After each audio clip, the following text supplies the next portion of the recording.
Assalamualaikum Bapak Ibu Guru. Jumpa lagi di channel Inspirasi Guru. Bapak Ibu, kalau ingat mengajar, jangan lupa ya, ingat channel Inspirasi Guru ini. Karena di channel ini saya akan isi dengan berbagai macam video terkait dengan proses pembelajaran, mulai dari metode pembelajaran, kemudian ice breakingnya, lalu ada juga tips-tips mengajar, dan masih banyak lagi. Oleh karena itu, Bapak Ibu tonton terus videonya, kemudian share ke teman-teman yang lain agar teman-teman kita juga bisa mendapatkan manfaat yang sama dari channel ini. Baik Bapak Ibu, di video kali ini saya akan menyajikan sebuah metode yang saya sebut dengan metode A to Z, dari huruf A sampai Z. Apa maksud metode ini? Ya, maksudnya adalah siswa nanti mengidentifikasi ya berbagai hal, ya baik atau dimulai dari huruf A sampai dengan huruf Z, ya hal-hal itu ya. Nah, untuk apa metode ini digunakan? Ya, pertama, Bapak Ibu, untuk mengukur tingkat penguasaan siswa terhadap materi pelajaran. Ya, jadi penggunaan metode ini pastikan Bapak Ibu dilakukan di sesi akhir pembelajaran. Atau kalau Bapak Ibu di dalam pembelajarannya misalnya terdiri dari 3 kali pertemuan, maka di pertemuan ketiga Bapak Ibu menggunakan metode ini. Kenapa? Karena untuk mengukur ya tingkat penguasaan siswa. Lalu yang kedua, selain untuk mengukur, metode ini juga untuk menguatkan pemahaman. Ya, untuk menguatkan pemahaman, juga menguatkan ingatan mereka tentang materi yang sudah dipelajari itu. Nah, seperti apa langkah-langkah metode ini? Ya, Bapak Ibu, langkah-langkahnya. Nah, yang pertama, bagi siswa dalam beberapa kelompok kecil. Bapak Ibu bikin kelompok di kelasnya, ya terdiri dari 3 orang sampai dengan 5 orang. Jangan terlalu banyak, karena kalau terlalu banyak yang kerjanya sedikit. Nah, lebih baik kelompoknya itu kecil saja ya, 3 sampai 5 orang. Lalu kalau kelompoknya sudah terbentuk, nah Bapak Ibu instruksikan ya kelompok-kelompok itu untuk menulis kata-kata ya atau kalimat atau istilah yang terkait dengan mata pelajaran yang sedang atau sudah dipelajari itu. Ya, mulai dari yang berawalan huruf A sampai dengan huruf Z. Nah, di langkah kedua ini siswa mulai mengingat-ingat tuh ya apa saja yang mereka pelajari ya terkait dengan topik itu. Apa yang mereka sudah pelajari. Mereka identifikasi, mereka ingat-ingat lagi, kemudian mereka catat ya istilah-istilah atau kalimat-kalimat itu. Ya. Lalu pastikan ketika mereka mencatat itu mereka memahami istilah itu ya, kalimat itu mereka paham. Lalu langkah yang ketiga, Bapak Ibu, minta masing-masing mempresentasikan hasil kerjanya ya dengan cara menyebutkan sekaligus menjelaskan arti atau maksud kata-kata tersebut dalam bentuk cerita. Nah, setelah mereka tadi ya menemukan istilah-istilah ya, lalu kemudian mengurutkan ya mulai dari A sampai Z ya. Mereka mengurutkan istilah-istilah itu, lalu mereka menjelaskan masing-masing istilah itu ya dalam bentuk cerita. Nah, dalam bentuk cerita. Jadi mereka mempresentasikan.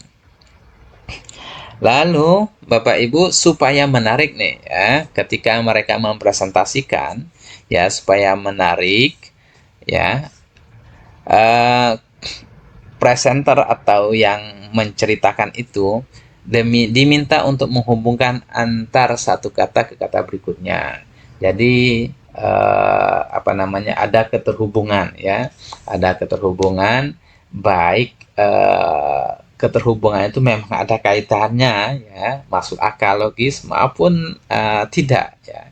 Karena disinilah nanti justru menariknya. Menarik ketika ada 2 kata atau 2 kalimat yang mereka berusaha untuk menghubungkannya tapi ya tidak ada kaitannya sama sekali dan ini terlihat lucu ya. Nah, untuk lebih jelasnya Bapak Ibu seperti ini contohnya. Misalnya dalam mata pelajaran IPS SMP. tentang kebutuhan manusia. Nah, siswa mengidentifikasi, mengingat-ingat istilah-istilah yang sudah mereka pelajari terkait dengan pemenuhan kebutuhan manusia.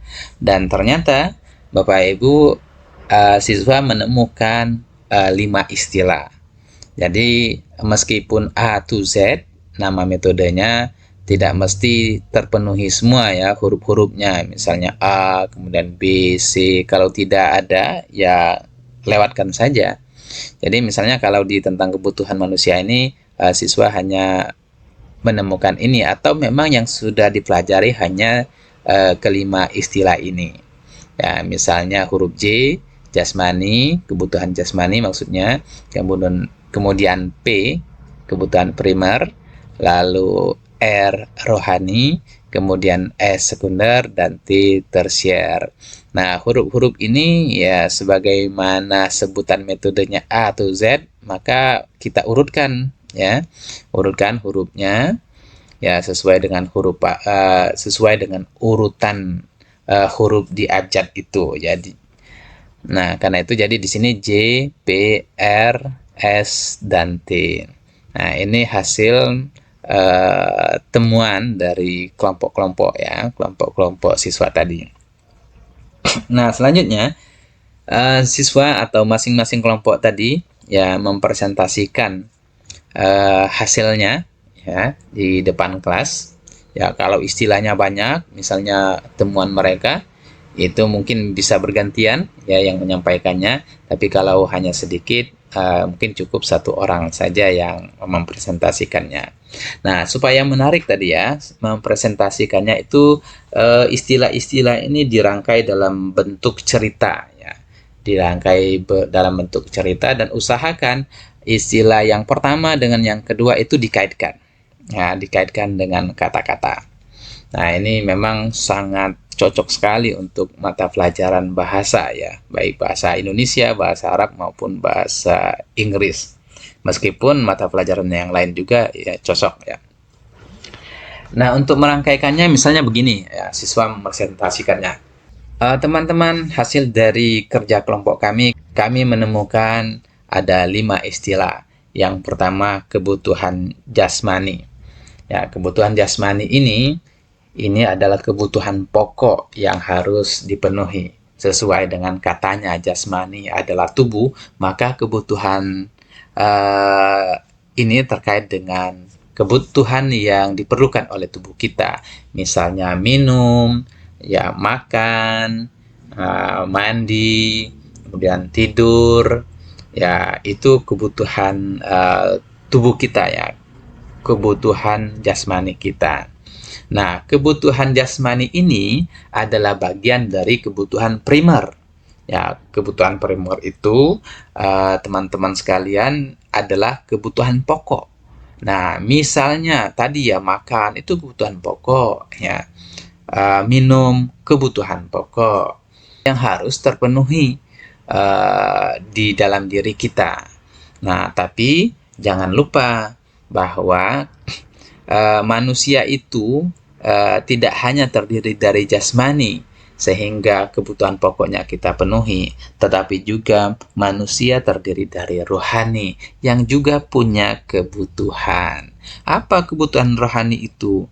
Ya, kebutuhan rohani itu ya kebutuhan akan spiritualitas, kebutuhan untuk mengabdi kepada sang pencipta. Misalnya kalau dalam agama Islam, sholat, ya zikir, baca Al-Quran, itu kebutuhan rohani yang harus dipenuhi. Jadi jangan hanya melulu jasmani atau primer saja yang ditekankan, kebutuhan rohani juga harus dipenuhi agar kehidupan ini seimbang, selaras, jauh dari stres.